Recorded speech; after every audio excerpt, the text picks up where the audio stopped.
tanah yang kering, rindukan air. Demikianlah jiwaku rindu Engkau.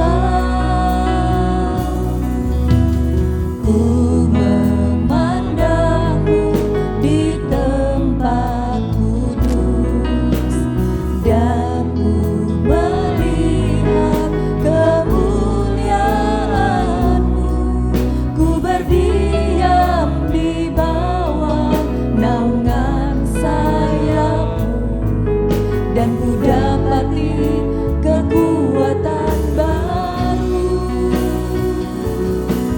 Sebab kasih setiamu lebih dari hidup, kebaikan-Mu melimpah atasku.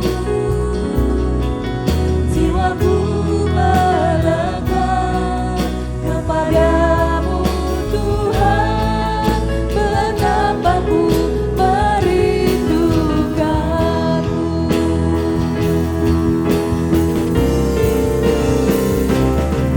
Sebab kasih setiamu lebih dari hidup, kebaikan-Mu melimpah atasku. Jiwaku melekat kepadamu Tuhan, betapa ku merindukanmu.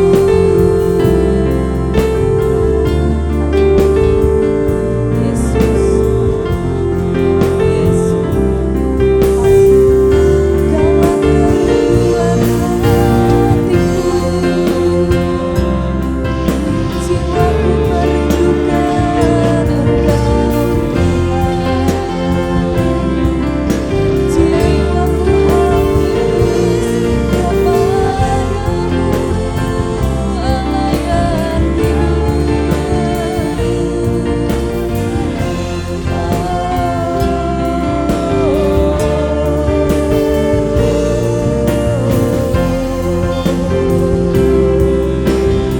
Jiwaku memuji-Mu Tuhan, jiwaku menyembah-Mu,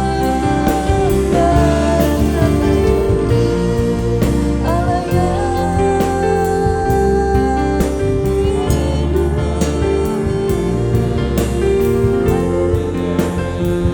bagimu segala puji, bagimu segala hormat, segala kemuliaan. Kaulah satu-satunya Allah yang kusembah seumur hidupku. Mau menyembah-Mu, ku mau memuji-Mu, Yesus Tuhan.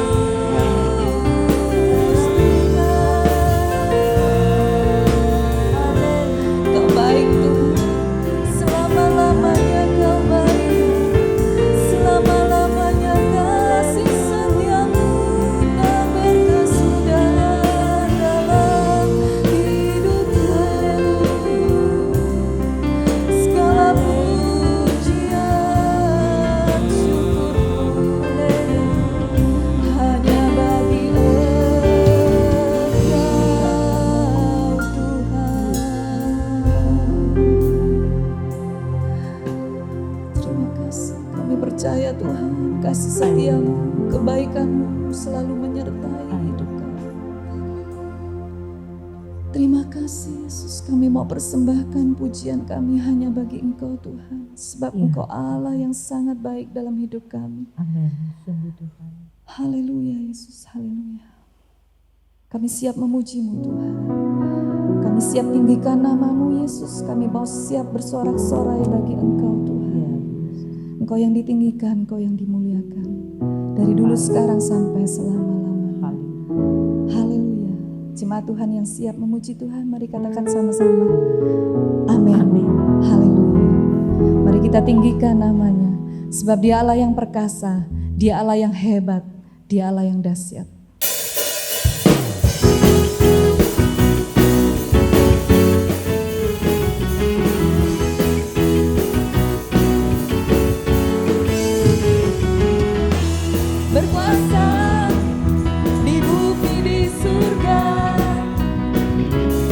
bertahta dalam kemuliaan. Dialah Tuhan Allah hebat, namanya berkuasa membebas umatnya. Betapa hebat, betapa kuat dasarnya Allah kita. Dia berjaya atas semua perbuatannya. Amin. Betapa hebat, betapa kuat dasarnya Allah kita. Dia ternama Yesus Raja segala raja. Betapa hebat, betapa kuat dasarnya Allah kita. Dia berjaya atas semua perbuatannya. Betapa hebat, betapa kuat dasarnya Allah kita.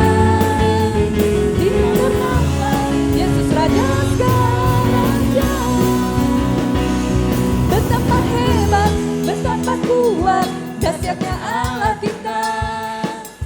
Dia berjaya atas semua perbuatannya. Betapa hebat, betapa kuat dasarnya Allah kita. Dia bernama Yesus Raja segala raja. Sekali lagi nyatakan betapa hebat, betapa kuat dasarnya Allah kita. Dia atas semua perbuatannya. Betapa hebat, betapa kuat dasarnya Allah kita. Dia ternama Yesus Raja segala raja. Tuhan Allah kita. Tuhan Allah kita. Tuhan Allah kita. Amin. Haleluya. Sungguh Dia Allah yang perkasa, Dia Allah yang hebat, Dia Allah yang besar. Biarlah Dia menjadi satu-satunya sumber kekuatan di dalam hidup kita. Nyatakan Yesuskah kekuatan di hidupmu.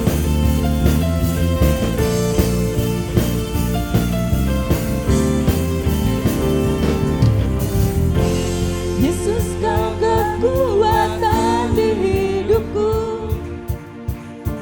Takkan gentar langkahku. Kau angkat tanganku di saat ku jatuh.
berkuasa selamanya.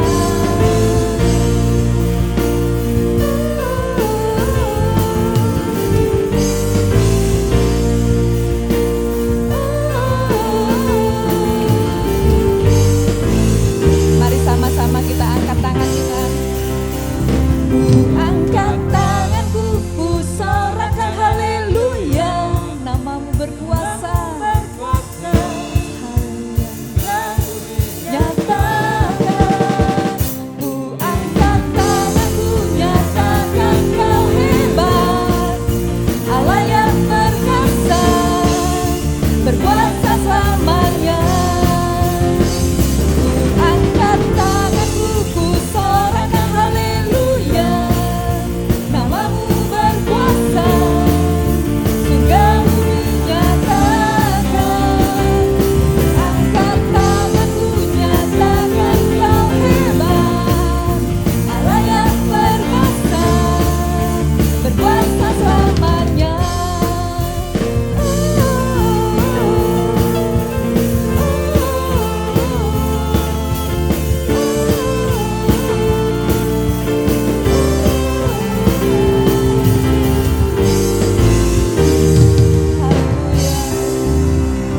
Terima kasih.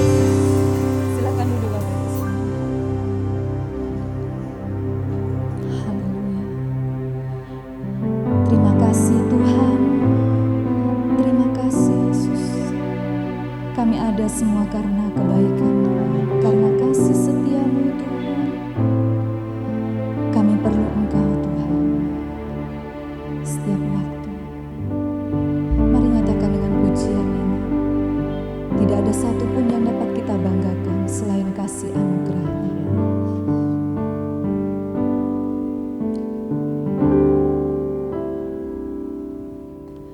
Ku hidup karena anugerah-Mu,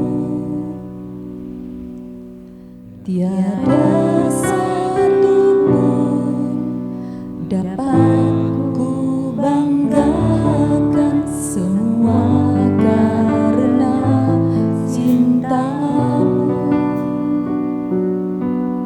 Ini hidupku, pimpin jalanku, Yesus.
segala kebaikan yang sudah Engkau nyatakan sepanjang hidup kami. Dan biarlah pujian tadi bukan sekedar keluar dari lidah mulut kami, tapi ya sungguh-sungguh satu keluar dari dalam hati kami, kerinduan kami ya Tuhan. Bahwa hanya Engkau lah alasan untuk kami hidup ya Tuhan. Oleh sebab itu ya Tuhan, sungguh kami bersyukur memiliki Engkau Allah yang mengasihi kami dengan kasih yang kekal. Dan jika ya Tuhan saat ini ya Tuhan, Engkau menyatakan kasih-Mu kembali bagi kami, untuk kami boleh mendekat kepadamu, menaikkan pujian, hormat, syukur kami, bahkan mendengarkan firman-Mu. Itu satu anugerah, kasih karunia, yang sungguh kami syukuri ya Bapa. Oleh sebab itu saat ini ya Tuhan, kiranya kuasai hati pikiran kami dengan kuasa Roh Kudus-Mu. Berikan kami roh hikmat pengertian Tuhan, sehingga setiap firman yang Engkau berikan di dalam hidup kami, boleh kami mengerti ya Tuhan, dan kami mau melakukannya, belajar di dalam kehidupan kami. Untuk ya Tuhan, semuanya ya Tuhan, boleh menyenangkan hati-Mu. Dan kami juga serahkan hamba-Mu yang sudah Engkau percayakan bagi kami. Kami percaya Tuhan, semua yang keluar dari lidah bibir hamba-Mu, semuanya isi hati-Mu yang Engkau rindukan ya Tuhan, untuk kami boleh melihat dan mengerti.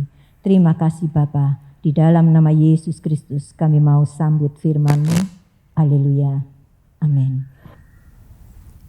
Shalom, selamat pagi Bapak Ibu Saudara sekalian. Baik, kita akan masuk dalam firman Tuhan. Masih melanjutkan yang minggu lalu. Bapak Ibu bisa melihat yang minggu lalu supaya hari ini nyambung ya. Tentang jejak iman. Pertarungan iman itu meninggalkan jejak yang dilihat, disaksikan, diamati oleh orang sekitar, dan seperti dua sisi koin yang mendatangkan sukacita atau dukacita bagi hati Bapa. Ya. Saya mengulang sedikit yang minggu lalu, jadi ini adalah pilihan. Apa yang kita lakukan setiap hari itu pilihan, dan pilihan itu punya konsekuensi antara positif dan negatif. Dan pilihan yang normal dan rasional ya. Jadi orang-orang yang normal dan rasional ini pasti pilih yang positif. Tidak mungkin dia pilih yang negatif.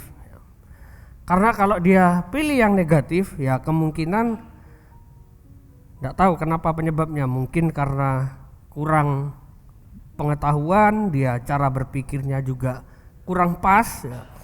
Tidak percaya juga dengan firman Tuhan, atau dia punya cara-cara yang berbeda. Nah, ada berbagai macam jejak yang ditinggalkan. Yang pertama ada keahlian bekerja. Anak-anak dari Kain itu di dalam Kejadian 4 ayat 20, mereka punya keahlian-keahlian. Ada yang jadi ahli besi, ada yang jadi ahli musik. Dan itu diwariskan turun-temurun. Yang minggu lalu saya juga sampaikan bahwa Yesus itu dikenal sebagai tukang kayu, bukan yang punya mebel. Artinya keahlian bekerja ini bagian dari jejak dan warisan yang orang tua berikan kepada anaknya. Lalu yang kedua ada keterampilan. Keterampilan ini bisa bermain musik, bisa macam-macam ya, dandan, masak ya, macam-macam. Lalu ada harta. Jadi ada harta yang diwariskan. Nah, jejak atau warisan berupa DNA atau karakter, apakah ini adalah warisan yang terbaik? Karena karakter itu juga diwariskan. Orang tuanya seperti apa, anaknya sama. Buah itu kalau jatuh tidak jauh dari pohonnya. Tidak mungkin ada buah durian di tengah kebun mangga. Dan itu memang diwariskan, tetapi apakah karakter ini adalah jejak yang terbaik?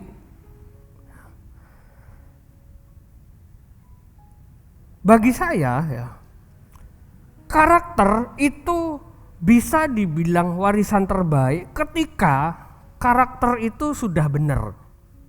Karakter itu sudah baik. Tetapi ya, karakter itu bisa sangat mudah berubah. Sangat mudah. Kain itu anak pertamanya Adam. Ya. Di Alkitab dituliskan bahwa Adam itu memperanakkan Kain sesuai gambar dan rupanya. Karakternya mirip-mirip. Kalau dilihat namanya, Kain itu hasil pertolongan Tuhan. Betapa baiknya seharusnya karakter Adam, dan itu diwariskan kepada Kain. Tetapi ketika persembahan Kain tidak diterima, karakternya berubah. Hatinya jadi panas. Semudah itu karakter itu bisa berubah. Dan yang namanya orang tua itu tidak hidup selamanya. Artinya kita tidak bisa kontrol kehidupan anak-anak kita selama-lamanya. Kita juga jadi guru, jadi teladan bagi orang lain, kita tidak bisa hidup selama-lamanya. Kalau kita wariskan karakter, itu bisa berubah. Karena karakter itu tidak kekal. Jadi warisan yang terbaik adalah iman yang benar kepada Tuhan yang benar. Kenapa? Karena iman itu kekal. Sifatnya kekal, tidak bisa berubah. Iman yang benar ya. Saya tidak ngomong iman yang salah. Nah, iman juga dapat merubah karakter. Iman dapat mempengaruhi seseorang dalam bekerja. Iman juga dapat mempengaruhi orang dalam memperlakukan harta. Iman juga dapat mempengaruhi orang berbuat sesuatu, berkata-kata, berpikir. Iman ini punya pengaruh yang sangat besar. Iman saja dikatakan dapat memindahkan gunung. Gunung ini kan di dimensi fisik. Ya. Iman itu dimensi metafisik. Artinya iman yang di dimensi metafisik bisa merubah yang di dimensi fisik. Betapa powerfulnya iman itu. Bisa menembus dua dimensi sekaligus. Jadi iman itu memegang peranan penting di dalam kehidupan orang percaya. Jadi ini jejak terbaik. Kalau kita wariskan iman. Iman yang seperti apa? Contoh. Ada tawaran untuk korupsi misalnya. Ada tawaran untuk membohongi orang. Kita tolak itu. Orang di sekitar kita tahu kan, wah ini orangnya tidak mau disogok, ya terkenal tidak mau disogok. Itu jejak iman yang benar. Itu jejak iman yang baik. Itu kan pertarungan iman. Ketika ada tawaran seperti itu kan dilema. Kalau tidak diterima, tidak dapat untung. Kalau diterima, untung tapi kok ya dosa gitu loh. Jadi gimana? Dilema. Dan ketika kita memutuskan pilihan yang benar, sesuai dengan iman yang benar, kepada Tuhan yang benar, itu akan jadi jejak yang terbaik, yang bisa dilihat, yang bisa diamati, yang bisa disaksikan, dan yang bisa dicontoh oleh orang-orang di sekitar kita. Nah, iman yang benar ini iman yang seperti apa? Di dalam Matius 6 ayat 3 dikatakan, tetapi carilah dahulu kerajaan Allah dan kebenarannya, maka semuanya itu akan ditambahkan kepadamu. Artinya iman yang benar itu iman yang terarah kepada yang kekal. Karena iman itu sifatnya kekal. Kalau kita beriman kepada sesuatu yang tidak kekal, salah alamat. Sangat salah alamat dan tidak akan berfungsi. Jadi iman itu akan berfungsi dengan baik kalau arahnya tepat, tujuannya tepat. Kepada siapa? Kepada Tuhan jelas.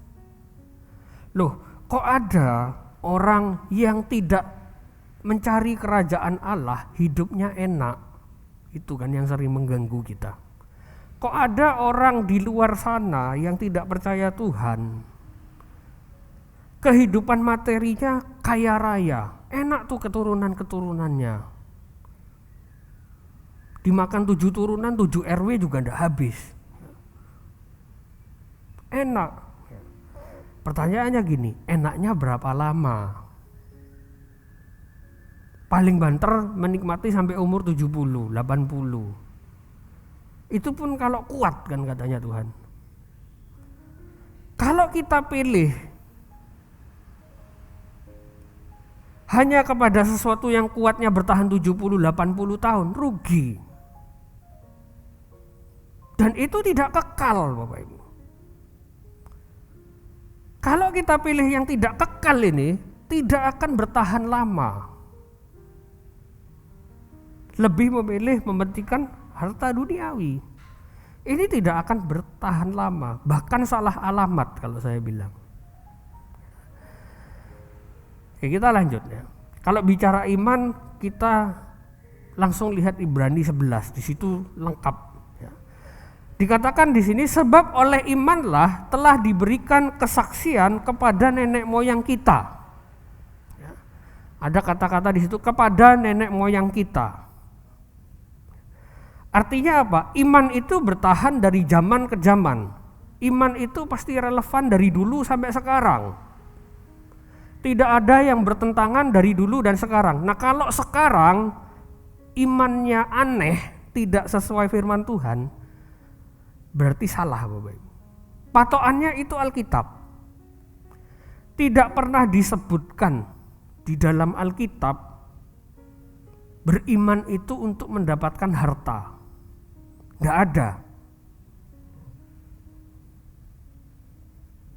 Tidak pernah dicontohkan oleh rasul-rasul. Beriman untuk dapat sesuatu, tidak ada. Sesuatu yang di dalam dunia ini ya, harta dan lain-lain, tidak ada, Bapak Ibu. Artinya iman itu tidak boleh bertentangan dengan Alkitab sebagai patokan. Sudah final itu Alkitab. Tidak bisa diganggu gugat. Ya. Kalau mau diganggu gugat, wah ini panjang urusannya. Karena Alkitab itu sudah diteguhkan sekian ribu tahun. Ditulis 3000 tahun. Gereja-gereja mempertahankan itu sejak konsili-konsili tahun gereja mula-mula itu ya. Tahun 300 itu dipertahankan sampai sekarang. Wah, enggak mungkin digugat. Jadi Alkitab sudah final. Lalu di Ibrani 11 ayat 3 dikatakan, karena iman kita mengerti. Artinya apa? Iman itu tidak pernah bertentangan dengan logika.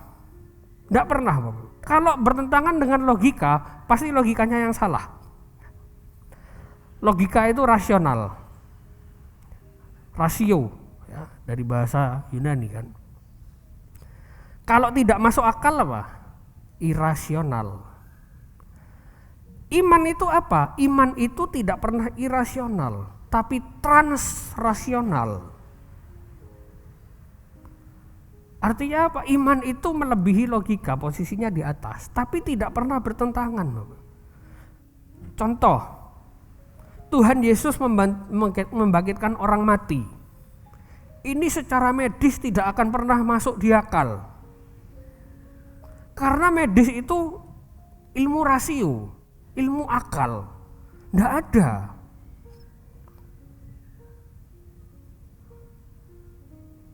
Tapi masuk ilmu perdukunan, masuk akal ini.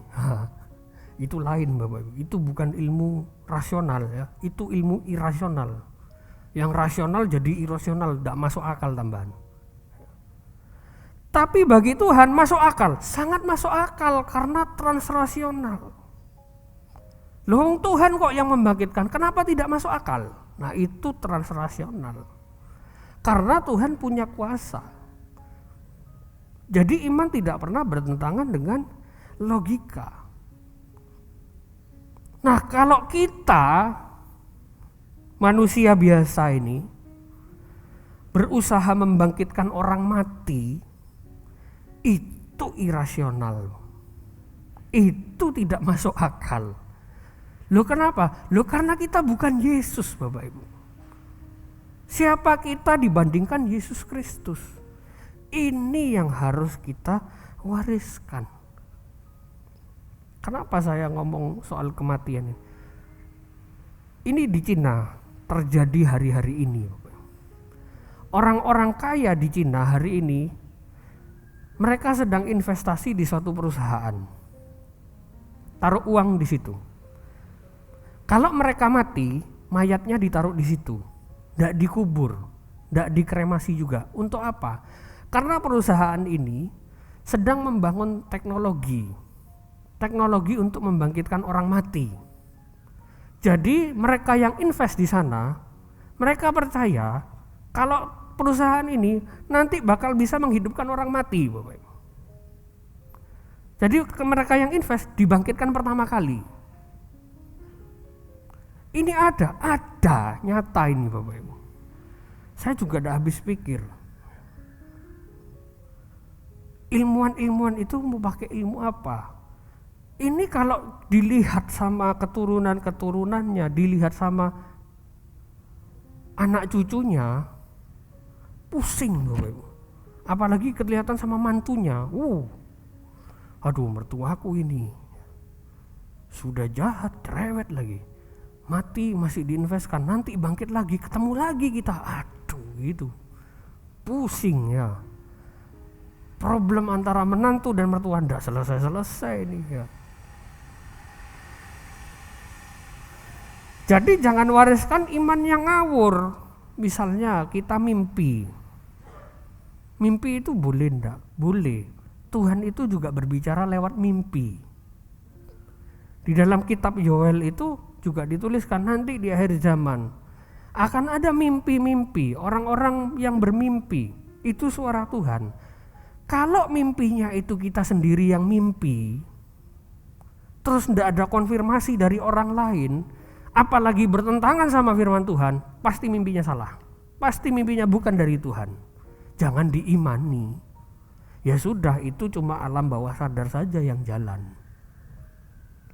Tadi malam aku mimpi, besok aku dapat berkat. Ayo kita imani, itu pasti salah, Bapak Ibu. Kenapa? Karena tidak ada di dalam Alkitab. Kalau itu kita imani, lalu kita ajarkan kepada orang lain, Bapak Ibu, rusak, Bapak Ibu.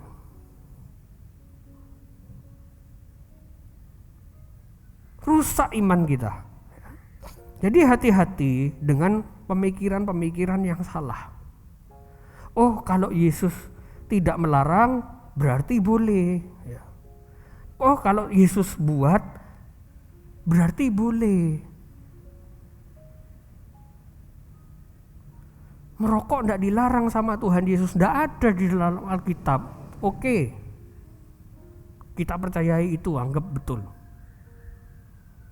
Pertanyaannya gini, Yesus itu ditulis berapa kali mandi dalam Alkitab? Cuma 1 kali. Itu pun dimandikan Yohanes Pembaptis, Bapak Ibu. Ayo coba mandi 1 kali seumur hidup. Tidak lama penyakitnya keluar semua, Bapak. Kuman-kuman, bakteri nempel semua. Nah ini loh. Jadi kalau kita punya pemikiran, usahakan jangan melawan apa yang ada di Alkitab, karena ini akan berdampak kepada keimanan kita. Hari-hari ini banyak ya orang mulai bisa berbicara di media sosial. Satunya percaya COVID, satunya tidak percaya. Jadi kita harus gimana? Bagi saya, terserah orang mau percaya atau tidak percaya. Saya menghormati. Oh, saya tidak percaya COVID, silakan, tidak apa-apa. Oh, saya percaya COVID, silakan, juga tidak masalah. Urusan percaya atau tidak percaya ada COVID, itu bukan urusan iman kita. Kita tidak perlu beriman dengan itu. Yang kita imani apa? Alkitab. Alkitab ngomong apa? Taatilah pada pemerintah itu. Kita mau percaya atau tidak percaya ada COVID, silakan. Tapi Alkitab bilang taatlah kepada pemerintah. Pemerintah cuma suruh pakai masker. Pemerintah tidak pernah suruh percayalah ada COVID, tidak ada. Artinya apa? Ya ditaati Bapak Ibu. Tidak percaya COVID, tidak apa-apa, silakan. Tapi taatilah pemerintah, selesai. Pakailah masker, jaga protokol kesehatan, sudah. Kalaupun itu tidak untuk COVID, ya silakan untuk kesehatan masing-masing. Ya. Tidak semua yang Yesus lakukan bisa kita lakukan, karena kita ini hanya mengikuti jejaknya Yesus. Kita bukan pencetak jejak, kita hanya mengikuti jejaknya Yesus. Tidak semua yang Yesus lakukan kita bisa lakukan. Yesus bisa bangkitkan orang mati. Saya pernah datang mendoakan orang yang sakit, kayaknya sudah tidak ketolong. Lalu datang yang kedua kali mati, Bapak. Di dalam hati nangis. Duh Tuhan, kok tidak bisa dibangkitkan? Cobalah bangkitkan Tuhan. Ini orang baik loh. Jasanya masih dibutuhkan. Kenapa engkau panggil? Tolong Tuhan bangkitkan. Tidak dijawab Bapak. Sampai Tuhan Yesus datang, saya doa tidak akan dijawab. Karena saya bukan Yesus yang punya kuasa untuk itu. Lalu iman yang benar itu seperti apa? Iman itu bukan mantra, tetapi kuasa. Iman itu bukan untuk mendapatkan sesuatu yang fana. Kalau ini kita wariskan kepada orang di sekitar kita, ini kita bukan mewariskan iman. Nak, papa beriman. Nanti kita bakal punya mobil kayak gitu. Percaya sama Tuhan. Bagus enggak kata-katanya? Bagus. Percaya sama Tuhan, bagus. Masalahnya salah alamat tuh. Anaknya jadi seperti itu nanti. Diajarkan lagi sama cucunya. Ya. Belum lagi orang di sekitar kita. Wah, jadi iman itu jadi mantra, Bapak. Ini salah alamat. Ada di dalam Alkitab. Ya. Dan ini sering dipakai. Dipakai dengan cara yang salah. Diterjemahkan sebagai iman. Di dalam Yohanes 14 ayat 13 dikatakan, dan apa juga yang kamu minta dalam namaku, aku akan melakukannya. Ini sering dipakai Bapak. Atasnya tok, bawahnya enggak dipakai. Supaya Bapa dipermuliakan di dalam anak. Nah, kalau kita potong ayat ini, cuma atasnya aja enak Bapak Ibu. Oh, sangat enak sekali jadi orang Kristen. Apa yang kita minta dalam nama Yesus, Tuhan akan melakukannya. Enak. Tapi ayatnya tidak berbunyi demikian. Di bawahnya ada kata supaya. Artinya itu syarat. Syaratnya Bapa harus dipermuliakan di dalam anak. Tuhan tidak pernah menjanjikan harta duniawi kepada orang beriman. Tetapi yang Bapa janjikan adalah apa? Bapa itu dipermuliakan di dalam anak. Tuhan tidak mungkin kasih harta duniawi. Kenapa? Karena harta duniawi itu berpotensi membuat Allah cemburu. Tuhan dan Mamon. Ya, kalau kita ingat ayat di Alkitab, Yesus sedang mensejajarkan Tuhan dengan Mamon. Ini agak aneh memang pernyataannya. Kok bisa disejajarkan? Padahal ini satu ini benda ilahi, Allah Bapa. Satu ini uang, benda duniawi, disandingkan. Kenapa? Karena berpotensi membuat Allah cemburu. Jadi tidak mungkin Allah itu memberikan sesuatu yang bisa bikin dia cemburu. Tidak sehat kalau sepasang suami istri rela membiarkan pasangannya pergi berdua dengan orang lain. Itu tidak sehat Bapak. Itu bisa dibilang tidak cinta. Karena dia sendiri yang menimbulkan itu kan. Menimbulkan percikan-percikan keretakan rumah tangga. Kalau ini kita wariskan, anak-anak akan lihat, oh papa saya kalau memperlakukan mama saya itu seperti ini. Boleh ya kayak gitu. Nanti dia akan buat ke istrinya. Nanti dia akan buat ke karyawannya mungkin. Dia buat ke tetangga-tetangganya. Dia buat juga ke teman komselnya mungkin. Wah, ini dosa generasi yang berat. Pelanggarannya sangat berat.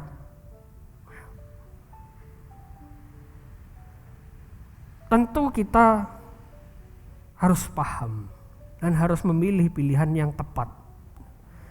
Apa yang kita tinggalkan di dunia ini, kita kan tidak tahu kapan mati. Itu akan terasa ketika kita sudah mati. Orang kalau baru mati itu langsung keinget semua kan, kata-katanya dulu. Bahkan itu bisa menjadi pegangan hidup orang lain. Wah, dulu orang ini seperti ini. Orang ini imannya kuat. Papa saya imannya kuat. Saya akan sama seperti papa saya. Ada yang seperti itu. Kita tinggal pilih. Kita mau diingat imannya atau bahkan sama sekali dilupakan ketika kita mati. Nggak ingat siapa itu. Waduh, ini Bapak Ibu.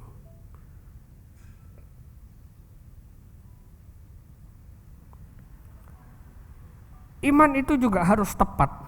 Satu-satunya janji berkat yang Tuhan janjikan adalah kerajaan sorga. Jadi iman itu harus tepat sasaran, Bapak. Kalau kita salah sasaran, maka iman itu bukan iman lagi. Itu cuma mantra. Tuhan itu kasih perjanjian berkat. Sudah sejak lama dari Kejadian 3. Yang diimani Kejadian 3 ayat 15. Perjanjian berkat dengan Abraham. Perjanjian berkat dengan siapa? Dengan Kain juga bahkan. Siapa yang membunuh akan dibalas 7 kali lipat. Itu perjanjian berkat Bapak Ibu. Ada sejarah panjang perjanjian berkat di dalam Alkitab. Lalu kita baca, orang baik meninggalkan warisan bagi anak cucunya. Warisan yang terbaik adalah warisan yang kekal. Harta saya kekal, banyak. Dimakan 7 turunan, 7 tetangga saya. Nggak akan itu habis. Oh, siapa bilang Bapak Ibu? Kita cari duit susah. Tapi ngabisinnya cepat. Kerja 1 bulan, dapatnya sekian juta, ngabisinnya bisa 1 malam Bapak Ibu. Itu kan pelajaran bagi kita. Bahwa harta itu tidak kekal. Harta itu fana. Sebentar saja habis. Kalau ini yang kita wariskan ke anak cucu kita atau orang-orang di sekitar kita, ini bukan warisan yang baik, bukan warisan yang tepat. Makanya Yesus tidak pernah dikenal sebagai yang punya toko mebel, tidak pernah. Tapi dia dikenal sebagai tukang kayu yang bikin mebelnya. Kenapa? Ada banyak di situ yang bisa dipelajari, terutama oleh Yesus. Dia belajar bagaimana menghidupi keluarganya, bagaimana dia bertanggung jawab sama ibunya. Kan itu yang Yesus buat. Dia sangat bertanggung jawab sama ibunya. Ketika dia disalib, dia serahkan ibunya kepada Yohanes. Yohanes, ini nanti jadi ibumu. Kenapa? Karena Yesus bertanggung jawab. Dengan dia jadi tukang kayu, dia menghidupi ibunya. Dia menghidupi adik-adiknya. Ada banyak adiknya Yesus. Salah satunya penulis surat Yudas.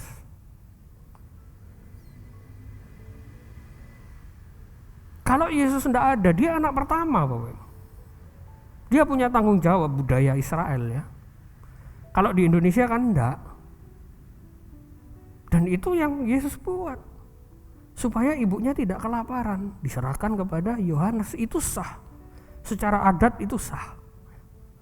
Di Indonesia lain lagi. Adatnya yang lain ya. Tapi prinsipnya sama. Setiap orang punya tanggung jawab. Ada orang bilang gini, Bu. Dulu Tuhan itu janji sama saya. Ngasih rumah tangga itu yang membahagiakan sekali. Punya banyak berkat, dulu Tuhan janji. Tapi kok gini ya, setelah nikah, aduh, kayaknya saya pingin cerai aja. Ngomong sama Pak Pendeta kayaknya ini bukan jodohku. Karena dulu Tuhan janji ngasih saya rumah yang bagus. Kasih suami yang bisa membahagiakan. Kasih suami yang berkecukupan. Bahkan berkelimpahan. Tapi kok gini Tuhan? Saya pengen cerai aja lah gitu.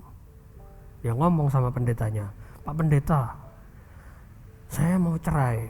Kenapa? Kayaknya itu bukan jodoh dari Tuhan. Lalu pendetanya tanya, Bu, anaknya berapa? 3. Lah anaknya sudah 3, ngomong bukan jodoh dari Tuhan. Wah ini kan lucu Bapak Ibu. Nah kerajaan Allah itu seperti apa? Di dalam Matius 5 ayat 3 dikatakan, berbahagialah orang yang miskin di hadapan Allah, karena merekalah yang punya kerajaan sorga. Kata berbahagia ini lebih tepat diberkati. Kalau baca terjemahan bahasa Inggris itu benar, bless, diberkati. Artinya Tuhan yang memberkati, ini perjanjian berkat. Matius 5 ini, ayat 3-12. Itu janji Tuhan. Nah kita imani yang Tuhan janjikan, jangan yang tidak Tuhan janjikan. Apa yang Tuhan janjikan? Nah ini. Loh kenapa ini lebih tepat diberkati daripada bahagia? Karena kebahagiaan itu relatif. Tidak semua orang senang dikasih uang banyak, tidak semua orang. Tidak semua orang senang dikasih ketenaran. Tidak semua orang senang dikasih sesuatu yang lain. Relatif Bapak Ibu. Yang satu bisa senang, yang satu enggak. Tapi kalau yang namanya berkat, itu inisiatif. Berkat itu relatif. Bahagia itu relatif. Berkat itu inisiatif. Inisiatifnya Tuhan. Apa praktisnya? Di sini dikatakan miskin di hadapan Allah. Miskin di hadapan Allah di sini artinya adalah tidak punya apa-apa. Ini miskin benar-benar tidak punya apa-apa. Bapak Ibu bisa nonton khotbah saya di minggu lalu di remaja, itu saya bahas ini. Bahas sampai mendetailnya. Miskin di hadapan Allah itu artinya dia tidak punya apa-apa. Cuma bergantung sama Tuhan. Aplikasinya gimana? Nurut Bapak Ibu. Orang kalau tidak punya apa-apa, itu wajarnya nurut Bapak. Jadi ini bukan bicara soal materi. Karena di hadapan Allah kan, orang kaya bisa miskin di hadapan Allah. Sangat bisa. Dia memposisikan dirinya, ini semua punya Tuhan. Saya cuma bendahara. Saya cuma pengelola hartanya Tuhan. Gitu. Ya puji Tuhan kalau dikaruniakan banyak, dipercayakan banyak. Kalau dikaruniakan tidak banyak, puji Tuhan juga. Artinya apa? Nurut Bapak Ibu ini. Nurut sama Tuhan. Jadi ini lebih berpilih sikap hati. Orang miskin bisa kaya di hadapan Tuhan, bisa. Ada Bapak Ibu, orang itu ditolong. Sudah tahu dia itu tidak mampu, ditolong. Ditolong sama orang lain. Marah. Kamu kira saya tidak mampu cari uang segini? Wah ini bukan orang miskin di hadapan Allah. Dia tidak bergantung sama Tuhan. Kalau sudah ditolong, ya sudah. Gitu. Lalu di ayat 4 dikatakan, diberkatilah, ya ini saya ganti, diberkatilah orang yang berduka cita karena mereka akan dihibur. Ini bukan duka cita karena orang lain mati. Karena perjanjian berkat ini perjanjian tentang kerajaan sorga, artinya di hadapan Tuhan. Bagi Tuhan, orang mati itu sedang tidur. Kan banyak Yesus waktu membangkitkan orang mati, dia sedang tidur. Karena di hadapan Allah mereka sedang tidur. Suatu saat akan dibangkitkan. Jadi duka cita apa? Ini duka cita karena orang lain berbuat dosa. Karena orang lain sengsara, karena orang lain menderita. Bukan bicara soal kematian, Bapak. Jadi aplikasinya gimana? Jangan malah ikut seneng kalau orang lain itu bikin dosa. Mama-mama gaul, mama-mama muda lagi arisan, lagi gosip. Oh, si itu enggak baik. Ikut ketawa, haha lucu gitu. Iya betul, nambahi Bapak. Anaknya di belakang lihat. Mamaku gitu.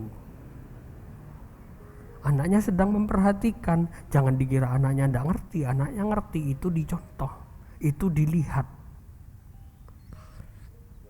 Kita tidak sedang berduka cita, itu bersuka cita karena orang lain berbuat dosa. Wah ini.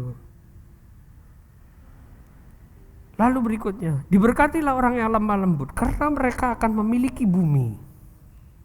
Lemah lembut ini bukan lemah gemulai, bukan jadi orang yang tidak punya semangat, tidak punya gairah, bukan. Lemah lembut di hadapan Tuhan adalah penguasaan diri. Di ayat yang lainnya dikatakan Roh Kudus itu lemah lembut. Artinya apa? Ada penguasaan diri. Dikuasai oleh siapa? Dikuasai oleh Roh Kudus. Jadi kalau kita ada tawaran dosa, punya sikap lemah lembut di hadapan Tuhan. Tuhan ngomong apa? Nggak boleh. Oke, itu lemah lembut. Ketika kita stres, menghadapi tekanan, harusnya gimana? Biasanya gimana? Oh, kalau menurut orang-orang, kalau kita stres, jalan-jalan. Boleh enggak sama Tuhan? Boleh. Siapa bilang enggak boleh? Boleh. Tuhan Yesus itu paling hobi jalan-jalan kan, enggak pernah dia menetap di satu tempat dalam waktu yang lama. 3,5 tahun tuh muter-muter. Ke Samaria, ke Yudea, ke Galilea, ke Yerusalem. Tapi waktunya tepat. Tujuannya juga jelas. Minggu lalu saya katakan, kalau kita hidup ini cari bahagia, sedangkan Tuhan itu sudah atur kebahagiaan, kita kejar, Tuhan kasih, tidak ketemu papasan. Artinya jangan cari kebahagiaan ketika Tuhan itu sedang memberikan kepada kita. Mudahnya gini, wajah ibadah ya ibadah, selesai. Jangan malah ngelencer, Bapak Ibu. Loh kalau terjepit waktu gimana? Sudah harus pergi nih. Ya sekarang kan bisa online ya. Nggak masalah, asal bukan nonton ibadah, tapi ibadah. Kalau nonton beda ya, cuma nonton, diem, nggak berbuat apa-apa, itu bukan ibadah. Loh kenapa orang Kristen itu bisa online? Karena kita bisa menyembah Tuhan dalam roh dan kebenaran. Orang lain tidak bisa. Makanya sekarang kasusnya naik kan. Di mana-mana, di Jawa naik, di Bali juga naik. Kenapa? Mereka upacara adat. Tidak bisa kalau tidak ketemu. Nah, bersyukur kita. Jadi jangan sampai ketinggalan. Ketinggalan jam ibadah. Belajar mengendalikan emosi, belajar meredam amarah. Belajar ketika orang lain berbuat salah, kita belajar sabar. Itu lemah lembut di hadapan Tuhan. Percayalah ini akan diberkati Tuhan. Loh, ini janji berkat, diberkatilah. Jelas ini ya, Tuhan bilang.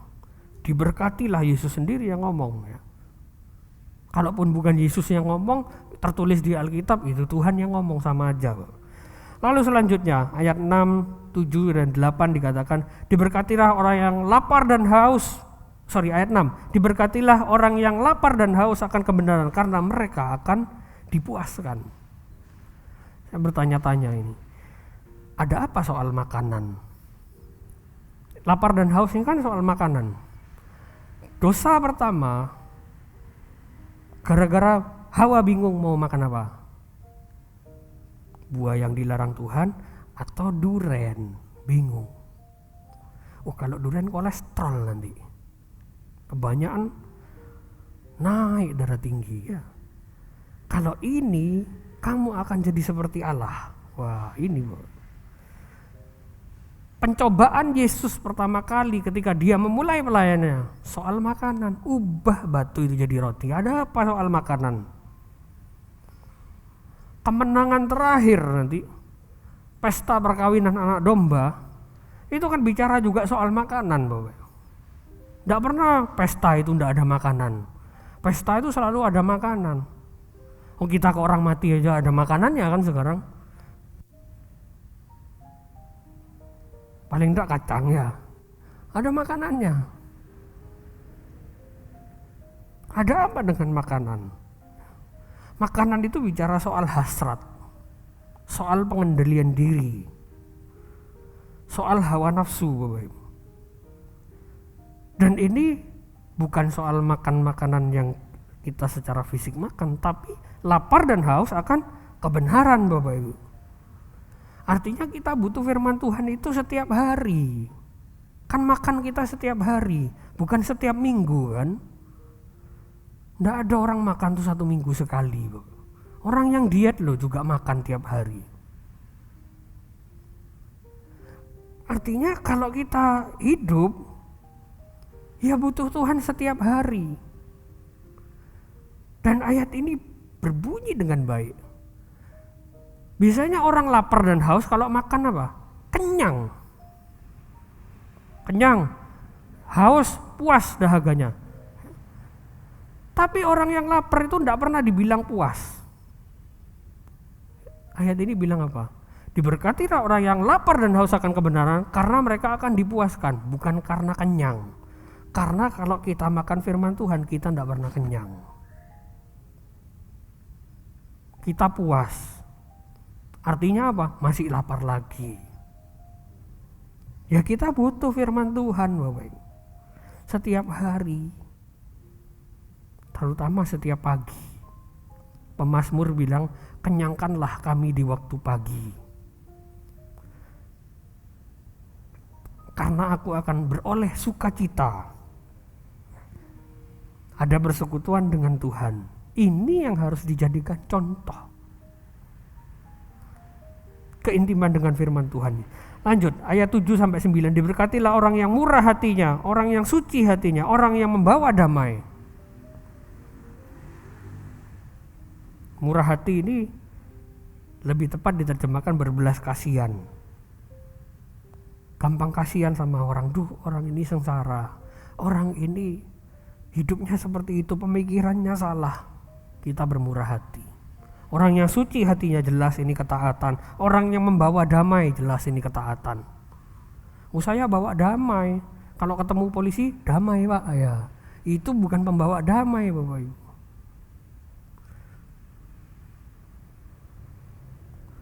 Kalau ketemu orang pajak datang, damai Pak. Itu bukan membawa damai, Bapak Ibu. Itu bukan damai di hadapan Tuhan. Itu duka cita di hadapan Tuhan.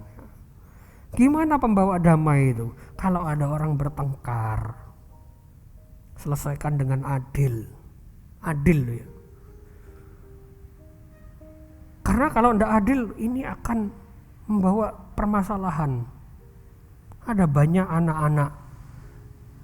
anak-anak milenial ya, Di sosial media itu banyak yang curhat. Saya tidak diperlakukan adil dengan orang tua saya. Akhirnya sakit hati. Itu bukan pembawa damai kalau kita tidak adil. Karena kedamaian itu harus adil. Anak salah ya jangan dibela. Kalau zaman dulu kan anaknya pulang nangis, kenapa dimarahi guru? Ditambahi sama bapaknya. Ya kamu enggak kena. Kalau sekarang gurunya yang ditambahi Bapak Ibu. Dilaporkan ke polisi sekarang. Ini bukan membawa damai. Tidak kasih contoh yang baik. Kenapa? Oh enak anaknya, lihat aku salah dibela sama orang tuaku. Bukan pembawa damai yang baik. Ayat yang terakhir, berbahagialah orang yang dianiaya oleh sebab kebenaran, karena mereka lah yang mempunyai kerajaan surga. Ketaatan itu menyiksa daging. Ketaatan itu tidak enak. Kita menolak tawaran untuk markup anggaran itu tidak enak. Kita menolak tawaran-tawaran untuk berbuat dosa itu tidak enak. Menyiksa daging. Tapi di sini dikatakan karena mereka lah yang mempunyai kerajaan surga.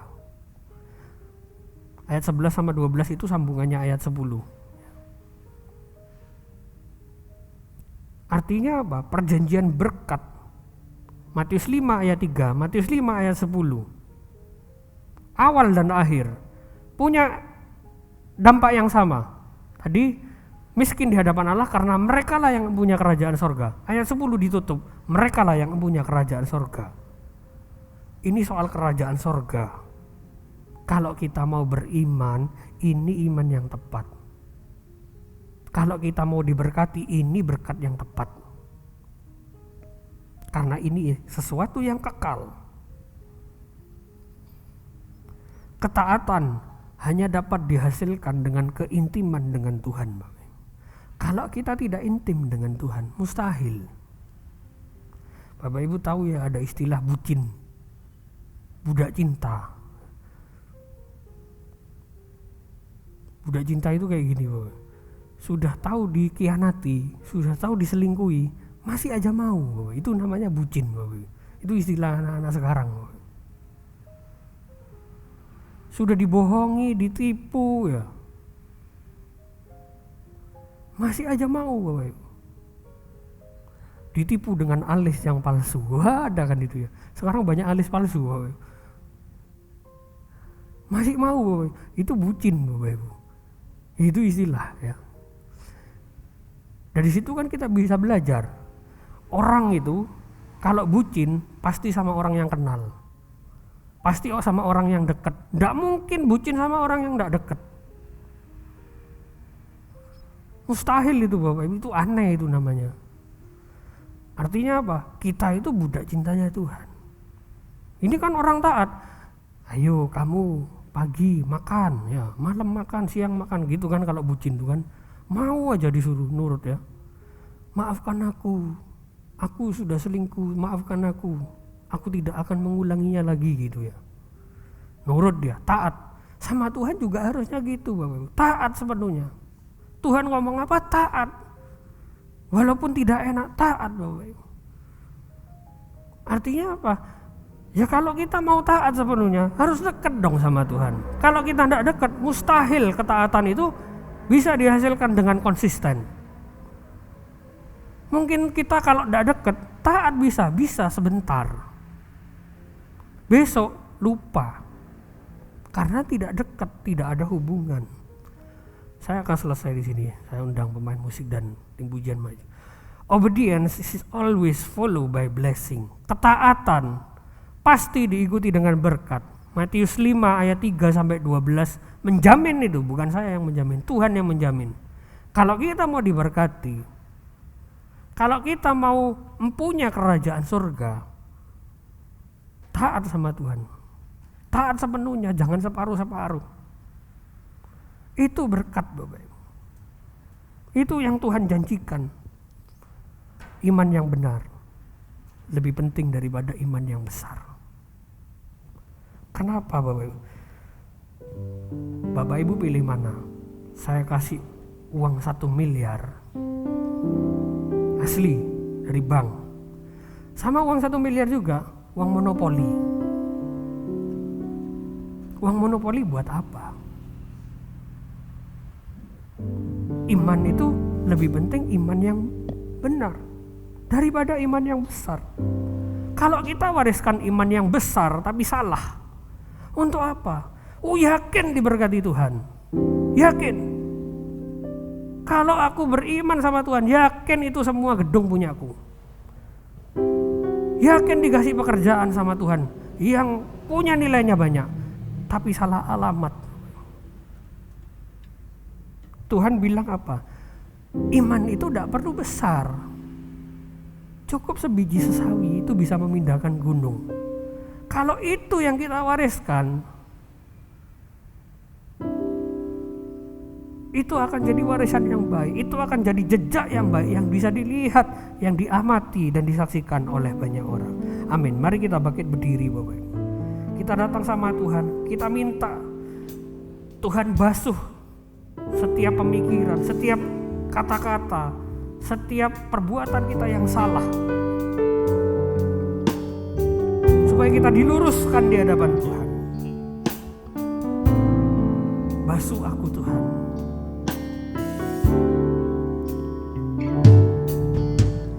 Basuh aku di dalam darah-Mu, Anak Domba.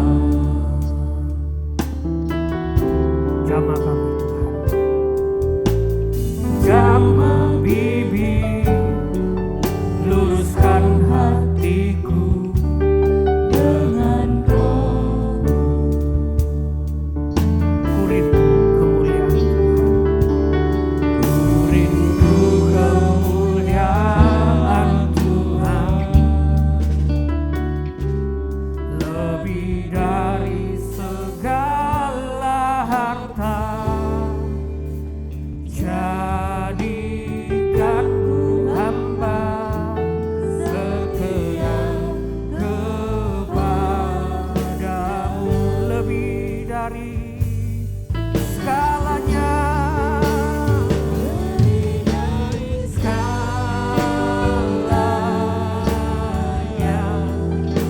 Ku ingin Kau Tuhan, emas, perak, dan permata, tiada ku ingin dekat,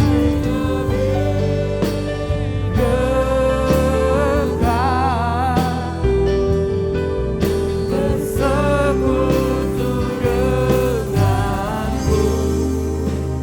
Jadikan ku hamba setia kepadamu. Basuh kami Tuhan,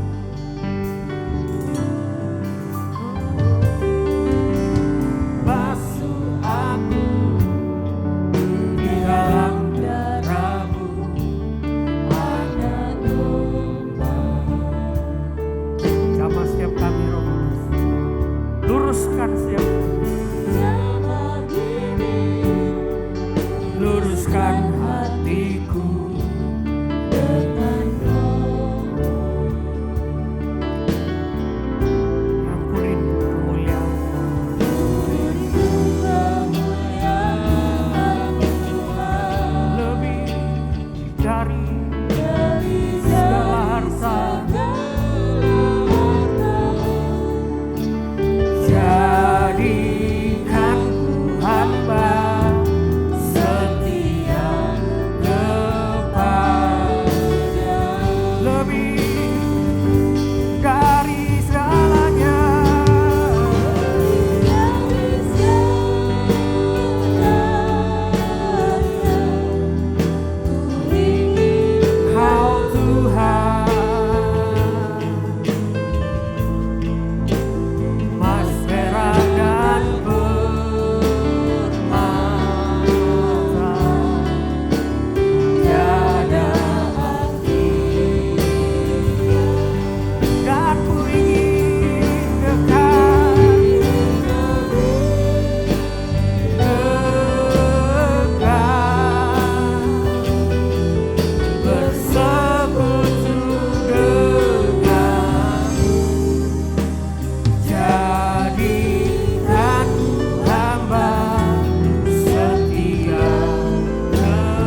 jadikan ku hamba berkenan kepadamu Tuhan. Jadikan hamba berkenan kepadamu. Sekali lagi, jadikan kami hamba-Mu yang setia Tuhan, setia kepadamu.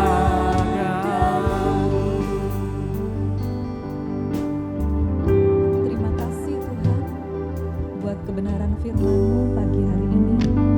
Kau baik pada kami Tuhan, Kau mengasihi kami. Biarlah Tuhan firman-Mu boleh mengubah setiap kehidupan kami, cara berpikir kami. Tuhan, kami percaya Tuhan, kami setia mengiring-Mu. Kami dekat dengan-Mu Tuhan. Engkau berikan yang selalu yang terbaik dalam hidup kami. Ajar kami Tuhan lebih lagi dekat dengan Engkau, mencari-Mu dan segala kebenaran-Mu Tuhan. Maka kami percaya segala sesuatunya akan Engkau tambahkan dalam hidup kami. Ajari kami terus Tuhan melalui Roh Kudus dalam hidup kami. Pimpin kami terus Tuhan, karena kami tak mampu tanpa Engkau Tuhan.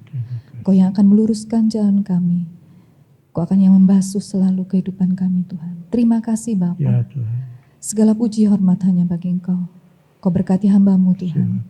Pakai hidupnya, masa mudanya, untuk Kau pakai menjadi alat bagi kemuliaan-Mu. Di dalam nama Tuhan Yesus kami bersyukur. Haleluya. Amin. Mari kita akan memberkati Indonesia dengan kata-kata iman kita. Di dalam nama Tuhan Yesus Kristus, diberkatilah Indonesia. Diberkatilah pemimpin dari presiden sampai pemimpin di daerah-daerah. Diberkatilah Indonesia dengan keamanan. Diberkatilah dengan kedamaian. Diberkatilah dengan kemakmuran. Diberkatilah dengan kesehatan. Diberkatilah tim medis yang sedang berjuang melawan virus corona. Diberkatilah Kabupaten Probolinggo. Diberkatilah orang-orang percaya yang ada di Kabupaten Probolinggo. Berkat Tuhan turun atas kita semua. Amin.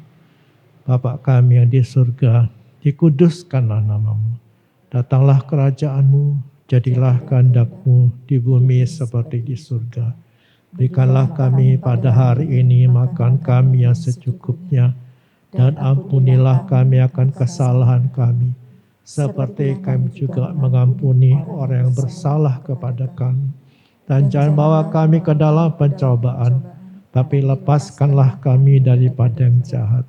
Karena Engkau-lah yang punya kerajaan, kuasa, dan kemuliaan sampai selama-lamanya. Amin. Bapak, pada akhir ibadah kami, sekali lagi kami menyerahkan diri kami kepadamu. Tuntunlah kami Tuhan pada jalan-jalan-Mu. Biarlah kebenaran dan kekuatan-Mu terus menopang kami.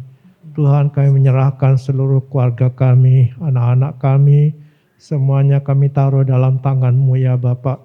Engkau akan melindungi, menjagai keluarga kami, lindungi seluruh jamaat Tuhan, dimanapun mereka ada ya Tuhan. Engkau tolong juga mereka sedang beribadah di rumah. Tuhan memberkati mereka, biar firman-Mu ya Tuhan dan kebenaran-Mu menyentuh hati kami semua ya Bapak. Terima kasih Tuhan, kami menyerahkan pemeliharaan hidup kami, kekuatan-Mu ya Tuhan akan menopang kami. Berkatilah pekerjaan dan kehidupan ekonomi kami. Peliharakanlah kami ya Tuhan dari semua yang jahat ya Bapak. Engkau menolong anak-anak-Mu yang sedang sakit. Tuhan jamah mereka. Dimanapun mereka ada ya Tuhan. Biar hati mereka terus berharap kepada Engkau lebih dari apapun. Terima kasih ya Tuhan. Menyerahkan seluruh langkah hidup kami hari-hari mendatang dalam tangan-Mu. Terus topang kami Bapa, kuatkan kami.